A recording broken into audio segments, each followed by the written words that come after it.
siervo desde el inicio, 1 Corintios 7, del 17 hasta el 24. Habíamos quedado en el 16. ¿Qué sabes tú, mujer, y tú, marido, si quizás harán salvo a sus cónyuges? Parafraseando el versículo 16. El 17 lo leemos y lo vamos interpretando. Pero cada uno, como el Señor le repartió, y como Dios llamó a cada uno, así haga. Este repartió es una clara mención a lo que después expresa el apóstol en el capítulo 12, versículo 11. Pero todas estas cosas las hace uno y el mismo Espíritu, repartiendo a cada uno en particular como Él quiere, cuando se habla acerca de los dones que ha repartido el Espíritu Santo.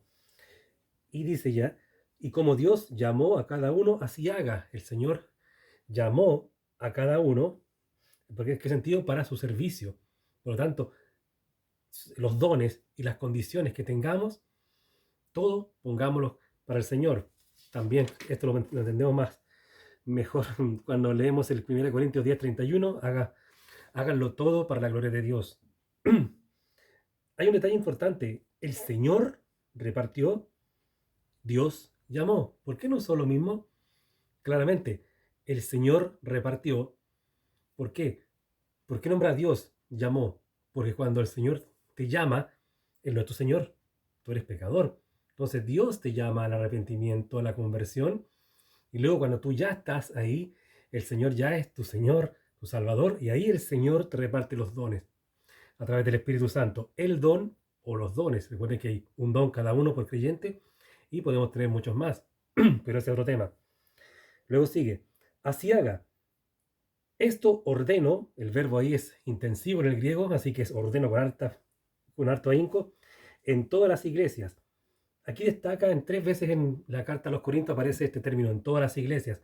Aquí especifica, estoy seguro, para que no piensen que, solo ustedes porque son medios carnales le estoy diciendo esta orden. No, esto es para todas las iglesias, no piensen que solo en específico ustedes. Todas las iglesias, todos los creyentes tienen que servir con sus dones y condición como el Señor pide. Pregunta 18. ¿Fue llamado alguno siendo circunciso? Quédese así. ¿Fue llamado alguno incircunciso? No se circuncide. Un comentario muy bueno que encontré es como decir, si usted es judío y ahora va a la iglesia, a la eclesía, a la congregación, no quiera disfrazarse como de gentil. Y si usted es gentil y va a Cristo, que es el carpintero judío, nuestro Salvador, no quiera ser ahora judaizante, ir vestido como judío, hablar como en hebreo, cosas así. No. Cada uno se ha llamado, tal como dice Gálatas 3, si no me equivoco, griego, judío, libre, esclavo, hombre, mujer. No niegue sus orígenes étnicos, su país, etc. 19. La circuncisión nada es y la incircuncisión nada es, sino, descansemos ahí, nada es ni la circuncisión ni la incircuncisión. O sea, si usted dice, yo en el catolicismo hice catequesis, hice mi confirmación, era bien religioso, así que ahora en el evangelio voy a ser mucho mejor, no sirve de nada. No, yo me negué a la catequesis, yo me negué a la confirmación porque algo les hallaba raro, ¿ya? No significa nada tampoco. Solo significa las obras de Cristo, que es lo que sigue ahora. En el versículo que estamos viendo, 19, sino el guardar los mandamientos de Dios. Ahí el guardar no es un verbo, es un sustantivo, sería más cercano así, sino la observancia, la vigilancia de los mandamientos de Dios, o sea, el poner en práctica los mandamientos de Dios. Y esto obviamente no es un requisito para salvación, sino una evidencia de salvación y parte del proceso de santificación. Recuerde, la fe sin obras es muerta. Efesios 2:10. Fuimos apartados para hacer obras que de antemano nos han sido predestinadas. Luego viene el versículo 20, que es cortito, cada uno en el estado o condición, vocación, también significa, en el que fue llamado, en él se quede. Ojo, algunos piensan, yo todavía estoy en un ambiente malo, tengo que seguir así. No, no tiene que seguir así, tiene que cambiar. Yo llegué a Cristo y estoy conviviendo, estoy en fornicación, tengo que seguir así. No, aquí al estado que hay que mantenerse, va a empezar a detallar algunos, pero siempre son de estados que no van de la mano del pecado. Ese tipo de estados tiene que continuar. ¿Estamos? Por ejemplo, ya vamos a ver aquí, el 21. ¿Fueron llamados siendo esclavos? No te preocupes, no te dé cuidado. ¿Qué significa esto? No te urjas de que, pucha, yo soy esclavo, soy lo peor de la sociedad, o estoy en un rango muy bajo. No importa. ¿Es tu condición de esclavo? Bueno, sigue en la condición de esclavo. De hecho, Efesios capítulo 6, Colosenses capítulo 3 y 1 Timoteo capítulo 6 tienen detalles de cómo un esclavo debía comportarse en aquel tiempo, que es el equivalente a cómo nosotros hoy en día como trabajadores también debemos comportarnos con nuestros empleadores. Así que, ¿fuiste llamado siendo esclavo? No es una condición negativa, no es un pecado. No te preocupes, pero también si puedes hacerte libre, aprovecha mucho más. En vez de procurar, es aprovechar, suena un poquito más comprensible. Y es cierto, claro, no hay problema que sigas siendo esclavo, pero si tú te quieres apartar, o sea, si tienes la oportunidad de ser libre, porque en la época, por lo que estaba leyendo en un comentario, a veces los romanos liberaban esclavos, aprovéchalo, así vas a tener más tiempo para poder servir al Señor, a tu Señor celestial, no al Señor terrenal que te compró. Así que no tienes ningún problema en aquel aspecto. 22. Porque el que en el Señor fue llamado siendo esclavo, liberto es del Señor. Asimismo, el que fue llamado siendo libre, esclavo es de Cristo. Interesante esto porque Pablo en muchas de sus cartas comienza así diciendo que él es esclavo de Cristo. No, hermano Carlos, yo he visto que dice Pablo, siervo de Jehová, Pablo, siervo. No, no, no. Es que lo que pasa es que Reina Valera no traduce esa palabra como esclavo, que en el original es esclavo, es el famoso doulos. Lo traduce como siervos, que es, si no me equivoco, diáconos, me parece que es la palabra en griego.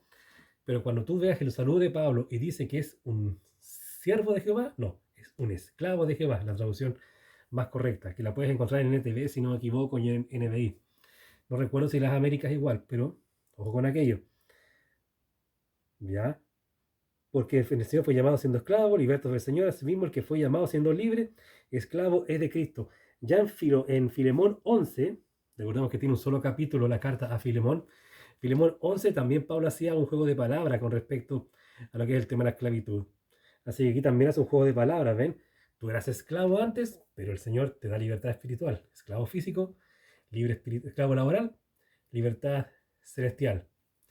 Si eras libre por la vida, ahora eres esclavo de Cristo. Es un lindo juego de palabras que ponía Pablo ahí en sus cartas también, ¿no?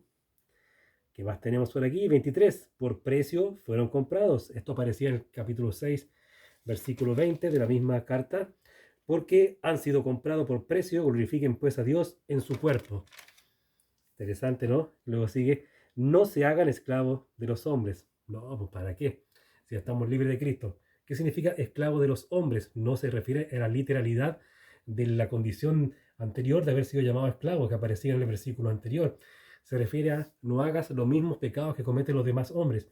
Si ya eres libre, ¿para qué sigas haciendo las mismas cosas que hacen los demás? Y el versículo 24 repite lo que dice el versículo 20, pero ojo, cada uno, hermanos, en el estado en que fue llamado, así permanezca para con Dios. Ahora le agrega el hermanos y ahora también le pone ahí para con Dios, que también lo va a detallar más en el capítulo 10, versículo 31. Ahora, todas las cosas en que son hechas, si hay que permanecer en ellas, porque no son impuras, todo llevarlo a Dios. Estás en un trabajo que no te influye, tu comunión con el Señor, por ejemplo, antes de Cristo, trabajabas en una discoteca, eras un guardia en un local nocturno, no entraré en detalles. Si esa condición laboral te complica ahora en el Señor, cámbiala, cámbiala, o sea, ya no seas guardia de un local nocturno, sino que ahora puedes ser guardia de una multitienda, de una farmacia, etcétera. Por dar un ejemplo, vendías antes en locales nocturnos, ahora busca un lugar donde no haya problemas de pecado o de testimonio, tentaciones, etcétera. Así que, queridos hermanos, interesante esto, ¿no? ¿Sí? Esta es la tercera parte de Corintios. He subido ya 2 videos para que los puedas ver en mi Facebook o en mi YouTube, que es el mismo nombre, Carlos Alberto Caballero Carvajal, por si te suscribes. No monetizo con ningún video, así que solamente es suscribirte por la estadística nomás y apoyar en el Señor.